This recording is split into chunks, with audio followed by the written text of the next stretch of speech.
در روزگاران گذشته مردی بود که دائم از روزگار و سختی‌هایش گله می‌کرد.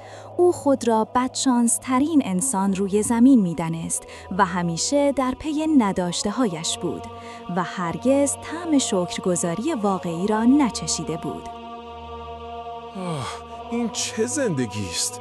تمام شهر کفش به پا دارند. من چرا حتی یک تکه چرم برای پاهایم ندارم؟ این خاک و این سنگریزه ها پاهایم را از من میگیرند. خدایا، چرا باید اینقدر توحیدست باشم؟ روزی بسیار دلتنگ و بی‌طاقت با پاهای برهنه و دردمند راهی مسجد جامع کوفه شد. حسرت پوشیدن یک جفت کفش نو تمام وجودش را گرفته بود. اگر داستان جذاب هست، همین حالا لایک کنید و دکمه سابسکرایب رو بزنید. وارد مسجد شد تا شاید کمی از پریشانیش کاسته شود.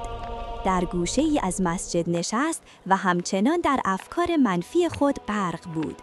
مدام به پاهای برهنه خود نگاه می‌کرد و آه می‌کشید. نگاهش به اطراف چرخید و ناگهان در آن دلتنگی عمیق چشمش به مردی افتاد که در کناری نشسته بود. مردی که نه یک کفش که حتی یک پا هم برای پوشیدن کفش نداشت. در آن لحظه گویا پرده‌ای از جلوی چشمان مرد پا برهنه کنار رفت. او که تا لحظاتی پیش از نداشتن یک جفت کفش گله‌مند بود، اکنون کسی را می‌دید که بزرگترین ابزار حرکت را نداشت. خدایا، چه میگویم؟ من فقط کفش ندارم، اما او آرزوی همین دو پای سالم را دارد که من با آنها راه میروم و شکایت میکنم. در یک آن تمام شکایت‌ها و غم و غصه‌هایش از بین رفت. صدای نجواگرانی درونیش او را بیدار کرد. مرد سرش را پایین انداخت و از ته دل با خود گفت: سپاس و نعمت حق تعالی به جای میآورم و بر بیکفشی صبر میکنم. چقدر نادان بودم. به جای آنکه برای داشتن این پاهای سالم سپاسگزار باشم، بر نداشته هایم تمرکز کردم. من ثروتمندم. من از این مرد ثروتمندترم، زیرا می توانم راه بروم. بنابراین او دریافت که قناعت و شکرگزاری واقعی یعنی به جای نگریستن به بالا و حسرت بردن از داشته‌های دیگران به پایین بنگرد و داشته‌های خود با محرومیت‌های دیگران مقایسه کند. آری، گرسنه از مرغ بریان سیر نمی شود، اما به چشم مردم سیر مرغ بریان هم پشیزی نمی ارزد.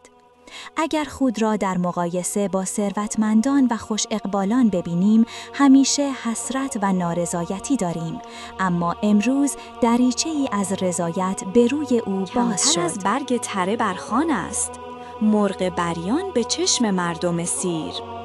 حکیم سعدی با این داستان کوتاه این درس بزرگ را به ما می آموزد که خوشبختی در داشتن بیشتر نیست، بلکه در قدردانی از داشته ها است. تنها یک تغییر کوچک در زاویه نگاه می تواند تلخترین حسرت ها را به شیرین ترین شکرگزاری تبدیل کند. پس همیشه به آن بنگر که داری، نه آنچه نداری. و بدان که در این جهان همیشه کسی هست که آرزوی کوچکترین داشته های تو را دارد. وَإِذْ تَأَذَّنَ رَبُّكُمْ لَئِن شَكَرْتُمْ لَأَزِيدَنَّكُمْ وَلَئِن كَفَرْتُمْ إِنَّ عَذَابِي لَشَدِيدٌ.